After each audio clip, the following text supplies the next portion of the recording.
All right. Hello, everyone. Good to be here with you all. So before we start with an introduction here from our panelists, so quick, by show of hands, who thinks that corruption is an existential problem to the way our societies function? Please raise your hands. Yeah? Okay, so pretty unanimous agreement. Who thinks that poor economic policy that leads to inflation is a kind of existential risk to the way societies function? All right, yep, fair amount of show of hands here. So, these are just a couple of issues that we're gonna be diving into today and discussing why blockchain and that underlying technology can do to really change the way that societies function. We're gonna dive into really specific use cases. We've seen El Salvador, we've got two Salvadorians here with us, and I'll let the panelists introduce themselves, but just a quick introduction on myself. I'm a fellow at the Ethereum Foundation. I work at the Optimism Foundation, which is a layer 2 scaling solution where we fund public goods with the blockchain fees that we generate.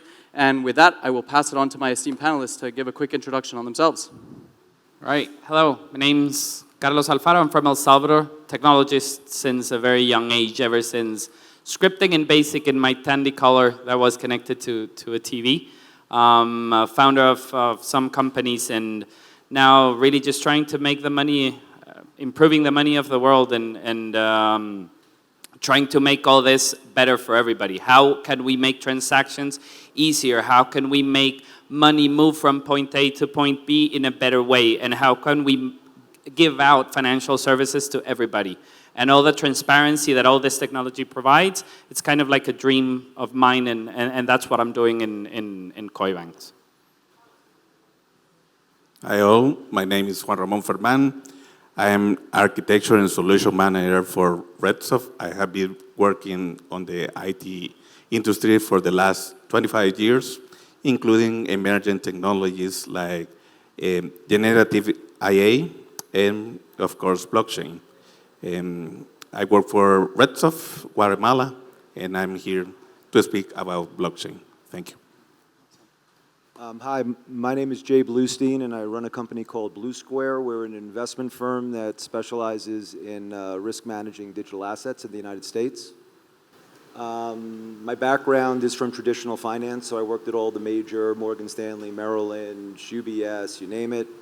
And I'm excited to have this conversation because normally people ask me to talk about investing and different financial information that in regards to the blockchain. So today's a little bit of a more philosophical conversation about the importance of what this is, and so that's exciting to have. So thank you for having me. Awesome, awesome. Well, as you can see, we've got a really esteemed panelists, a group of panelists here.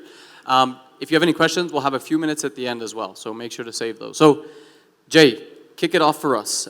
Give us the thesis on decentralization and kind of the context as to where blockchain comes into kind of addressing some of the fundamental issues that we see in society today. I know you've prepped and got some really thorough notes, so we'd love to hear those. Yeah, so and you'll excuse me because I had a late night last night, as I'm sure many of you may have.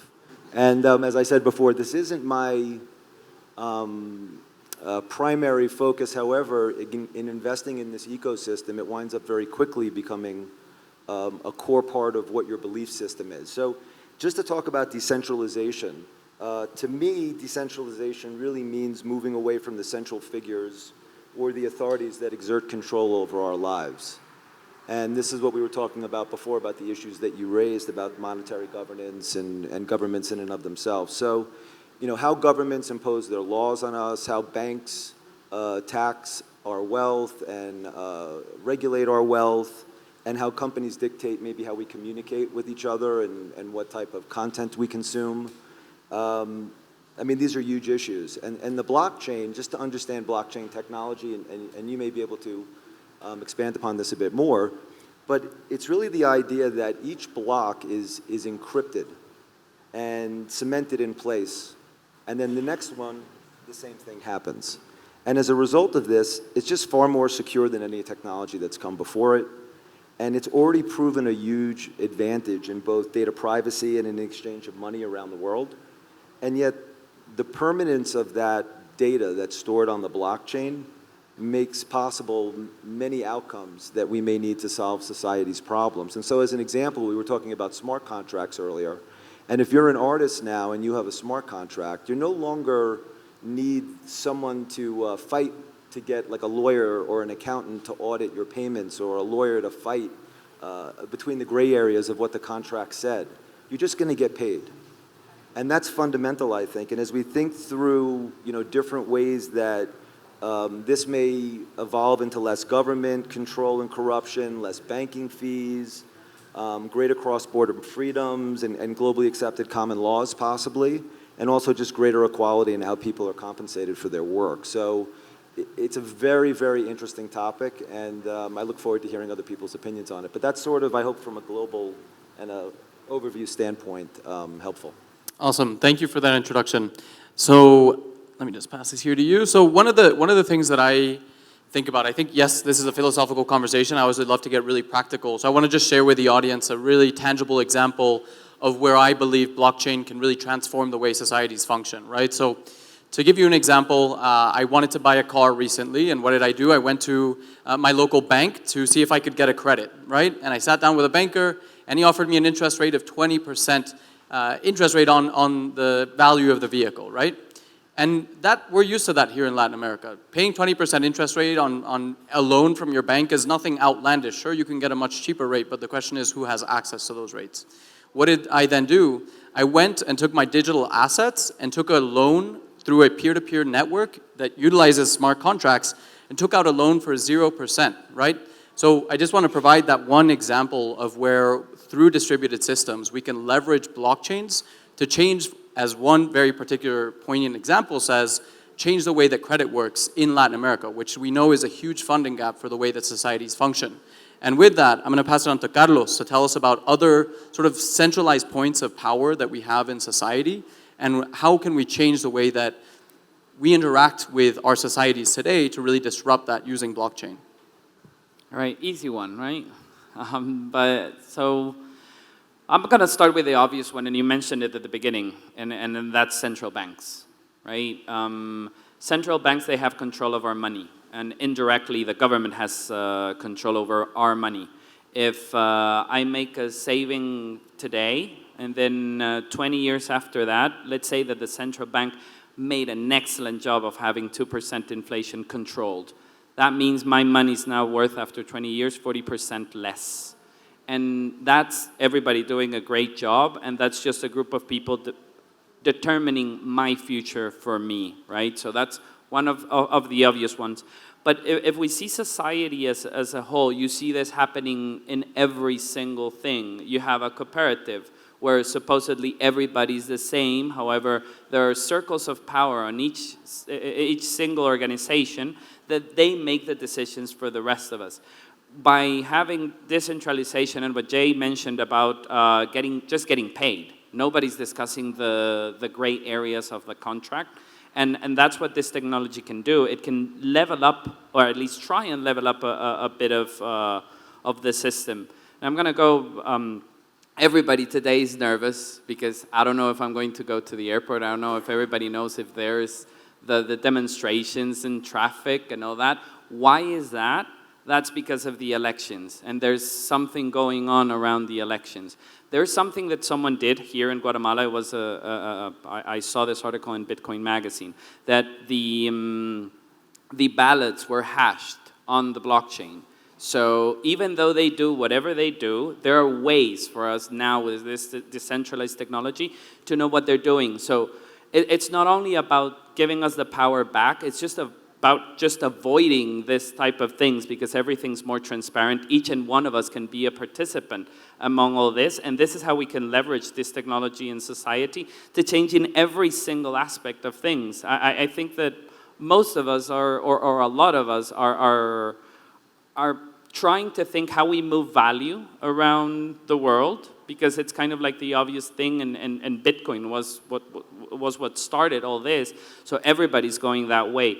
But if we all start thinking kind of like the elections here in Guatemala, and that bright mind that started doing this hashing, and how could we help those things, and then how do we do this at in the cooperative, in my small community. There are many things that we can do. You mentioned about the lending that you did for your car. Imagine just raising money for the small town, I don't know where, with this technology, and making just having that startup there, not here in Volcano, but up in the mountains, God knows where, that's the kind of things that we can do with this technology. Awesome, thank you. So just to quickly double click on this. So who is familiar, by show of hands, with what the national election system integrated with the Bitcoin blockchain? Is anybody? Okay, so we've got maybe like 5 people here. So TLDR, too long didn't read. Basically, all of the ballots from the summary of all of the ballots from the Guatemalan elections were hashed, meaning they were the data from those ballots was compressed into a very small amount of data and put on the Bitcoin blockchain. The Bitcoin blockchain, as Jay explained, is this immutable record. So no matter what happens with this whole review process that we're currently undergoing with the elections, we will always have an immutable record of every single one of those ballots, which is incredible when you think about it, right? Previously, and we've seen this happen throughout Latin America, throughout the global south, and elsewhere, we have corrupt, centralized nodes of power that are coming to alter the state of voting ballots, banking records, land records, in order to selfishly benefit themselves, right? So with that, I want to pass it on to Juan to tell us more about solutions that he's seen emerging and what role blockchain really will play in order to build these new mechanisms and new systems in which we interact. Thank you, Mark. Pues, blockchain would bring us with distributed layer system that cannot be controlled by a single entity. So with that, no one can modify the transaction and its data. Blockchain also brings us with cryptography to secure our transactions and our data. So the hackers have a challenge to modify or vulnerate those data. And all the transactions built on blockchain are visible to anyone, cannot be changed, and they help us build a better society, a trust society, and that's what I can say for you, Mark. Awesome, thank you. So we've got about 10 minutes or so left. I want to respect the time of everyone here. So I guess a question to each one of you here, whoever feels like you want to take it. What are you seeing by way of mass adoption that's really getting in the way of us scaling the way that we integrate blockchains today? How can we further develop this technology and kind of the education in order for us to really have this integrated into the fundamental backbone of society? I don't know which one of you feels compelled to take this. I'll take the simple one, which is with any new technology, it just comes down to smarter, faster, cheaper, right? Like better, cheaper, faster, and easier. And so what we're missing right now is the easier. But what every one of you in the room should know is that in America, we had this moment with the internet, which was like the Netscape AOL moment, when like CDs and people started going online, and it was still so simple to what the world has become and how ubiquitous the internet has become in our lives. And we haven't even hit that moment yet with the blockchain. And it will be ubiquitous in all of our lives. So the real answer to your question is that as in a much faster cycle than it took the internet, the applications will develop, it will become ubiquitous, and then we won't even know when we're voting that it's going onto the blockchain. We won't even know that when we're sending money, the infrastructure of the financial services industry has been changed. We won't know that it's being used for defense of websites and different things that we can do for AI to validate who's a bot and who's a human being. But all of these things will be so impactful to our lives and allow us to flourish, hopefully, and spread wealth out to people and economic prosperity, but also for us to take control back of our lives in a way that people are individually more empowered, and so that companies can also leverage that and governments can leverage that to build a better society, I think, if that is helpful. I want to double down on that because I agree, but I just want to add something else, and it's something that I've been talking around with some people at the conference, and that goes to us, to the community, that we're trying to push this technology, and we need to stop talking about the technology.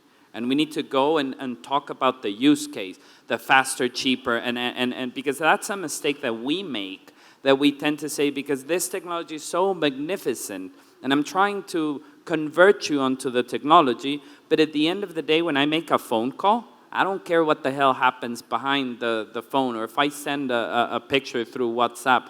And that's what we need to do as a community, as leaders, or trying to evangelize. It's doing that, and that it doesn't matter that we're using the blockchain behind. I don't care if I send an email using LTE, 3G, or my Wi-Fi connection. I just send the email.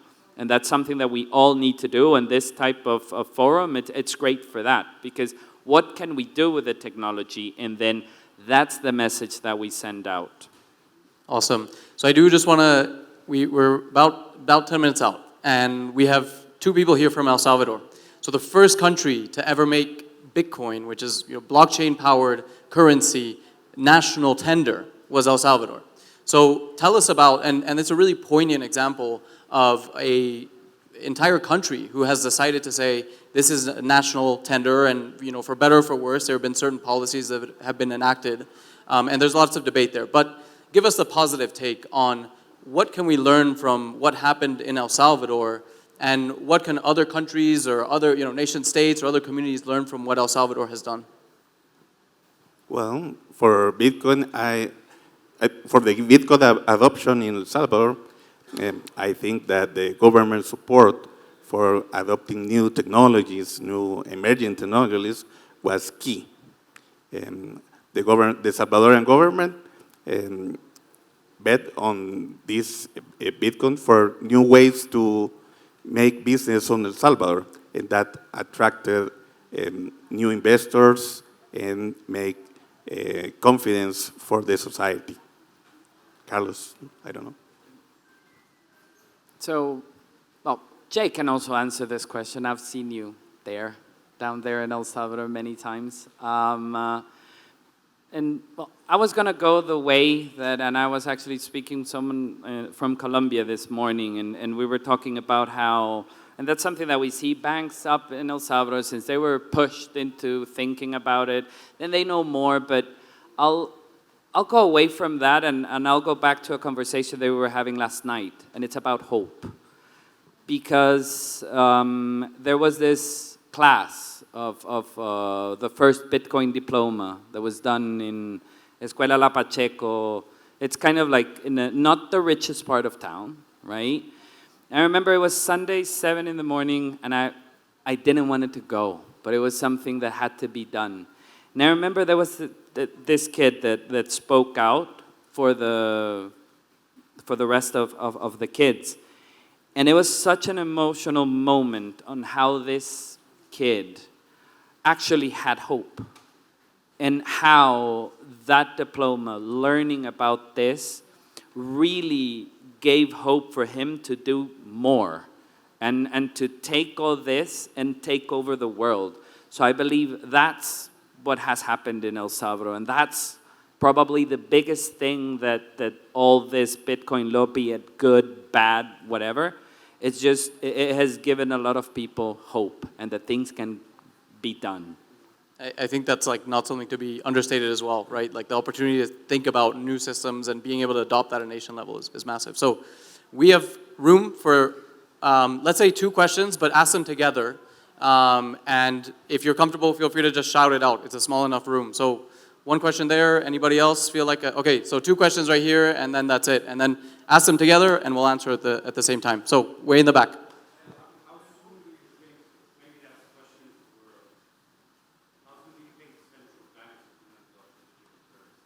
Okay, how soon do we think central banks will adopt digital currency? And your question?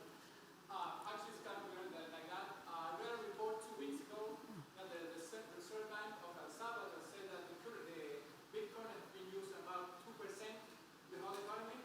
What would be your recommendations in terms of increasing that ratio so you can reach the last guy in the population of El Salvador? Awesome. So I'll let you take the first one, Jay. I'm going to start with the second one and say education.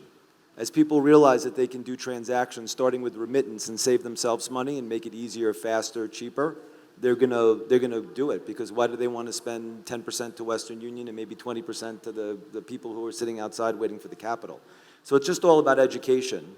And it's the same thing with all of us, with educating ourselves about blockchain and the applications and how to use them. And as we all get smarter, we will do that. His question is about how can we enhance more adoption of blockchain with central banks? Central banks are very, very dangerous with blockchain, because we don't want the central banks to issue a digital currency that then they may say, I don't like your green shirt, so you have to wear a blue shirt. No, you can't buy any more green shirts. So by the way, I'm not a conspiracy theorist or anything. I'm a big believer in stable coins. I think they're fantastic. I think whatever currency anyone in the world wants to store their value in, they should be able to.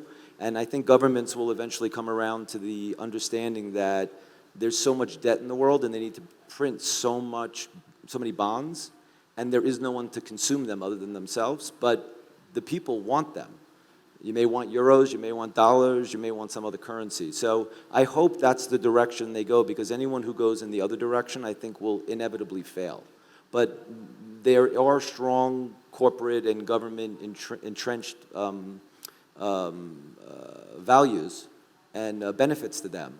And it's a fight right now. It's going to be a struggle over the next 5 to 10 years, but eventually the people will decide, and whatever the people decide is what will actually happen. So that's my thoughts on it. Awesome. Any brief words there? Not really, just probably adding on to the second question, and for the more adoption in El Salvador, well, it's use cases, use cases, use cases. I think that's where we need to focus, right? Not Bitcoin, Bitcoin, Bitcoin, but use cases. How we can make people's lives better with Bitcoin. Kind of like the kid that he has hope and he wants to do stuff, right? So that needs to be the mindset in order to get it. And then everything that Jay said, right? Education, understanding what it does, and then you can think about the use case. I think either 2% seems low for the economy, but given how everything has happened and how everything is moving, I think it's enough for now. This needs to go slowly in order for it to work better. I think we learned a lot from the rush in 2021. I mean, I didn't sleep for, I think, 6 or 7 months during that period of time. And things did not happen as we wanted them to happen because it was too fast. Yeah, it's a hard problem to solve, and we need more people thinking on how to do it. So, come over. I would like to add to the second question that we need to improve the usability, because blockchain is a very hard concept that all the people perceive like very complex, and it's difficult to use. So we need to improve our educations, bring resources to the society so they can learn the potential benefits of the platform, of the blockchain platform. Awesome, awesome. Yeah, I'm super excited and super bullish. And just to wrap things up, a few use cases. I really want to leave you guys with some practical things here, right? So governance and voting systems are things that can be built on blockchains, identity systems as well, obviously digital currency as we have with Bitcoin, traceability systems as well. You know, how do we trace and verify that the coffee from Guatemala is actually from a smallholder regenerative agriculturalist, for example. I think that's a really interesting use case. Empowering artists through non-fungible tokens is another really great one. So there's so many things that we can do, and this is just a handful of really unlimited possibilities. So there's a lot of building to do, and just thank you for your time and for spending your day here, a little 30-minute slot with us. If you have any questions, feel free to come up to us, and we'll be happy to chat with you. So with that, we'll wrap it up. So thank you very much. Oh, 5 minutes. Oh, never mind. We have 5 minutes. Okay. Can I say one thing? Yeah. Say, I don't know what the political relationship is fully between Guatemala and El Salvador and other countries in El Salvador. But having visited there, having participated in this education process and seen what's going on there, I almost want to say thank you. The first person over the wall always gets the bloodiest. But I think we're going to look back in 20 or 30 years, and somehow, some way, what your country did will spark a different economic global structure.